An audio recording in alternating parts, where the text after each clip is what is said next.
como já falamos na semana passada, começou o quadro Picanha Cultural agora aqui no programa Enciclopédia, com os criadores desse projeto do Picanha Cultural, o Thiago Baldi e o Henrique Sulzbach. Na semana passada, o Thiago Baldi esteve aqui e hoje o Henrique Sulzbach de Oliveira está aqui com a gente para fazer o seu comentário sobre música cinema com uma gordurinha a mais, como diz o slogan do Picanha. Boa tarde, Henrique, tudo bom? Boa tarde, Thiago.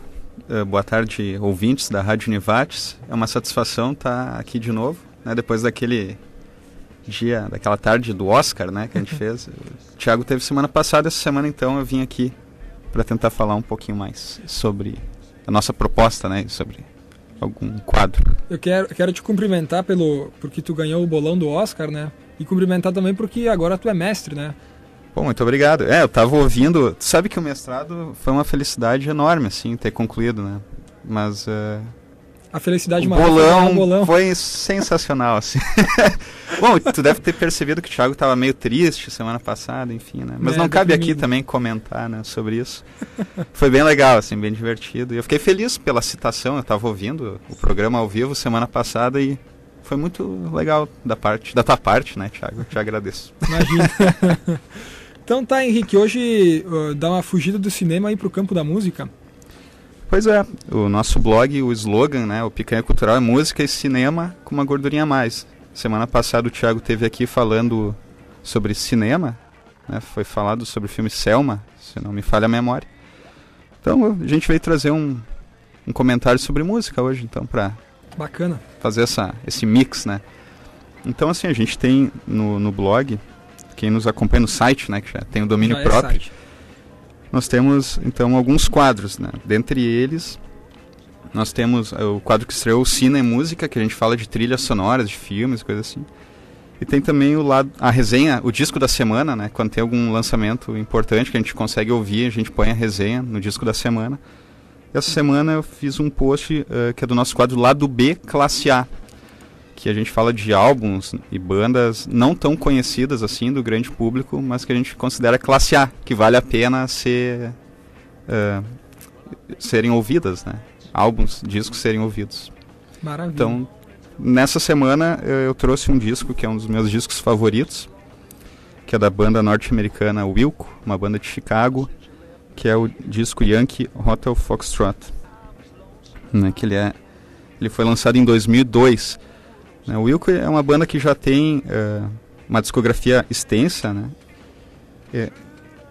Essa banda surgiu com a dissidência de dois integrantes que tinham uma banda em conjunto, que era o Uncle Tupelo.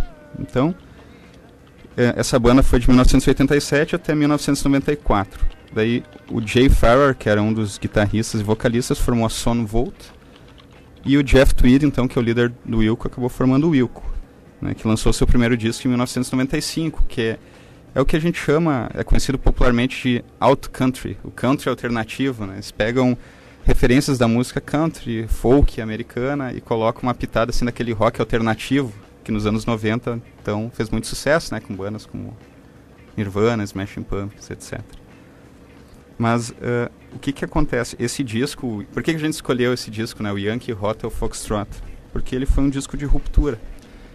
É um disco em que a banda inovou realmente, né, e tem um caso bem peculiar, assim, que aconteceu na época do lançamento, que a gravadora rejeitou o álbum, né? Eles acharam que era um álbum pouco comercial, que não teriam as vendas necessárias, então, né, para pagar o investimento.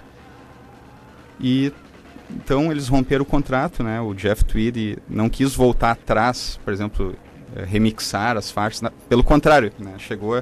Ele até teve um desentendimento com o Jay Bennett, que era o outro líder da banda também, que era guitarrista, tecladista, que o álbum, as músicas estavam retinhas demais. Então o que ele fez? Eles se desentenderam, né? Acabou com a saída do Jay Bennett da banda e ele chamou um produtor bem famoso no meio alternativo, que é o Jim O'Rourke, que produziu Sonic Youth, dentre outras bandas, né? Ele tem um trabalho autoral bem experimental, que acabou então desmanchando as canções e remixando elas, né? Adicionando uma série de efeitos, enfim, microfonias e efeitos eletrônicos, né? Que dá essa aura diferente para o disco. que é um disco que não tem guitarras, por exemplo. Ele tem muito violão acústico, uma bateria mais leve, os vocais são sussurrados. E isso na música country fica muito legal, né? É aí que tá, o Yankee Hotel Foxtrot, tu vai ver que eles perdem um pouco, não é um disco de country, sabe? Ele é um disco quase inclassificável, assim, né? Ele tem realmente algumas músicas mais acessíveis, porém a maior parte do álbum é experimental, né? A temática é essa questão da falta de comunicação entre as pessoas, nos relacionamentos. Tanto o título Yankee Hotel Foxtrot é um código de rádio amador, alguma coisa do tipo. Então o disco é cheio de ruídos, assim, né? Que lembra um pouco essa questão da falta de comunicação, daquela rádio, a interferência, assim, no rádio, enfim. É um disco bastante ousado, assim, artisticamente. E a banda realmente não abriu mão de lançar o álbum que eles queriam. Então o que aconteceu? Eles compraram os direitos do disco, botaram na internet e fez tanto sucesso com a crítica e os fãs da banda mesmo, né, que ele já é considerado um clássico dos anos 2000, né?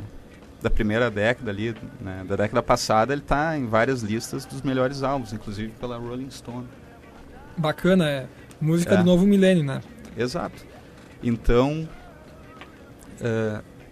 o que aconteceu? A gravadora viu o sucesso artístico do álbum e comercial e comprou os direitos para lançar ele comercialmente. Então eles acabaram pagando 2 vezes, né? Pelo disco. É uma ironia, assim, o que aconteceu, mas é a arte vencendo, então, o business, né?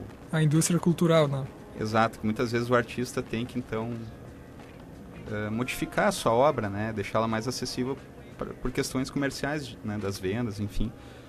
Né? Então, pela própria temática que a gente falou da falta de comunicação, ele é um disco bem melancólico, um disco mais triste, né? Ele é até influenciado por um disco de uma banda dos anos 70 chamada Big Star, que é uma banda muito pouco conhecida, que até tem um documentário no Netflix, Big Star, Nothing Can Hurt Me, que fala da banda, que muitos artistas, inclusive o Michael Stipe do R.E.M., consideram a banda mais injustiçada de todos os tempos. Eles lançaram 2 discos no início da carreira que são recheados de hits, assim, sabe? E não fez sucesso. Inexplicavelmente, tu escuta hoje em dia, parece atual ainda, a sonoridade, enfim. E o terceiro álbum que eles gravaram, que é o álbum que influenciou esse disco do Wilco, é o Third Sister Lovers, não foi lançado também pela gravadora na época. Né? Então, dá pra traçar um paralelo esse disco, Third Sister Lovers, do Big Star, com o Yankee Hotel Foxtrot do Wilco. Foram discos que foram considerados pouco comerciais, mas têm um valor artístico inegável, né? É uma música desafiadora, enfim, para a pessoa que gosta mesmo de sentar e ouvir um álbum, né? Acompanhar assim, as letras, a temática, enfim. E o Third Sister Lovers tem uma curiosidade, esse disco do Big Star foi eleito o álbum mais triste de todos os tempos. Se não me engano foi pela Rolling Stone, a New Musical Express, enfim. Né? Então, apesar de não parecer, tu ouve assim, não é um disco triste, tem umas músicas mais agitadas, enfim, mas a atmosfera dele é triste, né? A situação em que ele foi gravado foi uma situação conturbada para a banda, enfim. Muito bem, então. Tá aí a dica, então.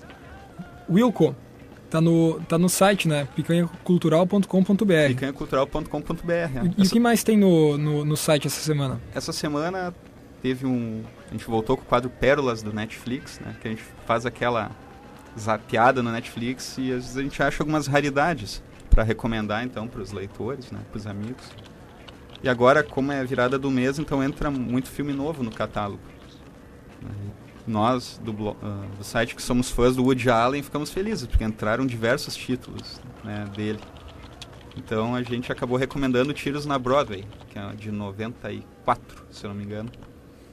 Então a gente postou, acho que foi hoje até liberado no site, então a resenha, né. E a indicação, então, para quem é fã do Woody Allen, tá recheado de títulos interessantes no Netflix, é só procurar, né, que tá lá. E também teve o Cine Baú, que a gente faz a resenha de filmes clássicos, né? Nesse caso o Thiago Baldi fez uma resenha bem complexa, assim, bem completa, sobre o filme Uma Rua Chamada Pecado. Se não me engano, o primeiro Oscar do Marlon Brando, né? Ou o primeiro filme dele. Isso, ele não chegou a ganhar o Oscar, eu acho, por esse filme. Né? Mas ele tá excelente, ele tá bem jovem, né? Ele é um filme de 1951. Então, é o nosso quadro dos clássicos, né? Então, eu tenho certeza que quem lê a resenha vai ficar afim de assistir, assim. É um grande filme que merece ser visto por todos. Muito bem. Então tá, Henrique. Valeu pela presença aqui, picanhacultural.com.br, de volta na semana que vem. Muito obrigado, Thiago. Eu até gostaria de comentar, né, aquela questão do Wilco ser uma banda alternativa, a gente está falando do álbum, né, um dia eu estava ouvindo a Rádio Univates e ouvi, por sinal, o primeiro single, né, desse disco tocando aí na rádio, fiquei bem contente. Então, eu agradeço o espaço, agradeço também a oportunidade, né, que a rádio dá, então, para novas formas de cultura, de arte, enfim, né, por tocar vários tipos de música e fazer um monte de gente que não tinha a oportunidade de escutar esse tipo de som no rádio e hoje em dia está tendo, né? Então, vocês estão de parabéns. Muito obrigado pelo espaço de novo. Maravilha, eu que agradeço. E vamos ouvir então a sugestão aqui, o Wilco, a canção Jesus, etc. Então tá, 6 horas e 23 minutos, quadro Picanha Cultural aqui no programa Enciclopédia, sempre às quintas-feiras com o Thiago Baldi e com o Henrique Sulzba de Oliveira.